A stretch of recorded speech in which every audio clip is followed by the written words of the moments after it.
1 मई 2026 से आम आदमी की जेब पर असर डालने वाले कई बड़े बदलाव लागू हो गए हैं। अब सिर्फ महंगाई ही नहीं बल्कि आपके रोजमर्रा के खर्च का तरीका भी बदल गया है। चाहे आप यूपीआई से पेमेंट करते हो, एटीएम से पैसे निकालते हो या क्रेडिट कार्ड इस्तेमाल करते हो या फिर गैस सिलेंडर बुक कराते हो, हर जगह नए नियम लागू हो चुके हैं। इन बदलावों का सीधा असर आपके बजट पर पड़ेगा। कहीं खर्च बढ़ेगा तो कहीं सुरक्षा के नाम पर नए प्रोसेस जुड़ेंगे।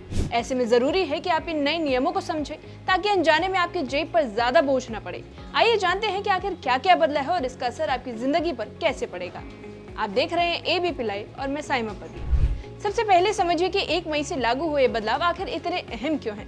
इन बदलावों को छोटे मोटे नियम मत मानिए, बल्कि ये बदलाव आपकी रोजमर्रा की जिंदगी से सीधे जुड़े हुए हैं।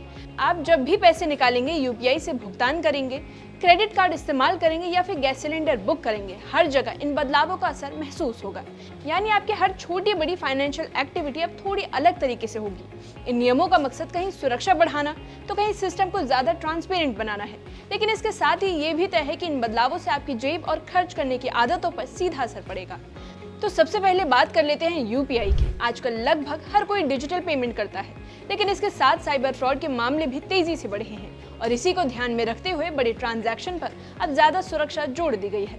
यानी पेमेंट करते समय आपको एक और वेरिफिकेशन स्टेप से गुजरना होगा। 1 मई से यूपीआई ट्रांजैक्शन में 2 स्टेप वेरिफिकेशन लागू किया जा सकता है और इसका मतलब है कि सिर्फ पिन डालना काफी नहीं होगा, बल्कि बायोमेट्रिक या फिर ऑथेंटिकेशन की जरूरत पड़ सकती है। इसका पेमेंट का प्रोसेस थोड़ा लंबा जरूर हो सकता है, लेकिन इसका मकसद आपके पैसों को ज्यादा सुरक्षित बनाना है और ऑनलाइन धोखाधड़ी पर लगाम लगाना है। अब आते हैं क्रेडिट कार्ड पर। अगर आप एसबीआई क्रेडिट कार्ड इस्तेमाल करते हैं तो ये बदलाव सीधे आपकी जेब को प्रभावित कर सकता है। बैंक ने लेट पेमेंट चार्ज में बदलाव किया है। अब 100 से 500 रुपए तक के बकाया पर 100 रुपए चार्ज लगेगा, जबकि 500 से 1000 रुपए तक के बकाया पर यह बढ़कर 500 रुपए हो जाएगा।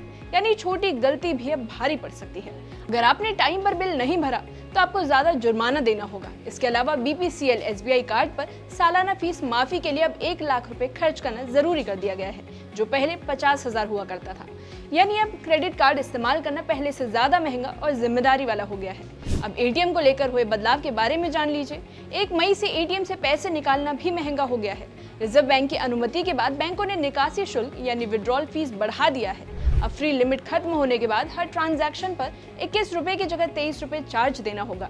ये नियम शहरी और ग्रामीण दोनों क्षेत्रों में लागू होगा। हालांकि राहत की बात यह है कि हर महीने अपने बैंक के एटीएम से 5 और दूसरे बैंक के एटीएम से 3 बार निकासी अभी भी मुफ्त होगी, लेकिन इसके बाद हर बार पैसे निकालने पर आपको ज्यादा फीस देना पड़ेगा। यानी बार बार कैश निकालने की आदत अब आपकी जेब पर भारी पड़ सकती है। वहीं ऑनलाइन गेमिंग में भी अब नियम सख्त हो गए हैं। 1 मई से इस सेक्टर में बड़े बदलाव लागू किए गए हैं ताकि कंट्रोल और निगरानी बढ़ाई जा सके। सरकार online gaming authority of India बनाने की दिशा में काम कर रही है, जो इस पूरे सेक्टर पर नजर रखेगी। अब गेमिंग को 3 हिस्सों में बांटा जाएगा: online money game, online social game और ई स्पोर्ट। खास बात यह है कि जिन गेम्स में पैसे का लेन देन होता है उनके लिए रजिस्ट्रेशन जरूरी कर दिया गया है। यानी बिना रजिस्ट्रेशन के ऐसे गेम्स चलाना मुश्किल होगा। इसके साथ ही इन ट्रांजैक्शन पर सरकारी एजेंसियां भी नजर रखेंगी ताकि धोखाधड़ी और गलत गतिविधियों को रोका जा सके और साथ ही यूजर्स को सुरक्षित माहौल मिले। हालांकि एक राहत की खबर है, एविएशन टरबाइन फ्यूल यानी एटीएफ की कीमतों में इस बार कोई बढ़ोतरी नहीं की गई है। आमतौर पर हर महीने इसके दामों में बदलाव होता है और अप्रैल में इसमें करीब 8.5% की बढ़ोतरी हुई थी, लेकिन इस बार विमानन कंपनियों की मांग को देखते हुए सरकार ने कीमतों को स्थिर रखा है। इसका सीधा फायदा यात्रियों को मिलेगा, क्योंकि एयरलाइंस के कुल खर्च का करीब 60% हिस्सा एटीएफ पर जाता है। ऐसे में अगर ईंधन महंगा नहीं होगा तो फ्लाइट टिकट भी महंगे नहीं होगा। यानी जहां कोई बदलाव आपकी जेब पर बोझ बढ़ा रहे हैं, वहीं एटीएफ की कीमत स्थिर रहने से थोड़ी राहत जरूर मिली है। तो कुल मिलाकर 1 मई से लागू हुए नियम आपके रोजमर्रा की जिंदगी के हर खर्च को प्रभावित करने वाले हैं। कहीं आपको ज्यादा पैसे चुकाने पड़ेंगे तो कहीं सुरक्षा के नाम पर ज्यादा कदम उठाने होंगे। यूपीआई से लेकर एटीएम, क्रेडिट कार्ड से लेकर एलपीजी तक हर जगह बदलाव साफ नजर आएगा। तो ऐसे में जरूरी है कि आप नियमों को समझें और अपने खर्च की प्लानिंग उसी हिसाब से करें, क्योंकि अब हर छोटी ट्रांजैक्शन भी सोच समझ कर करनी होगी।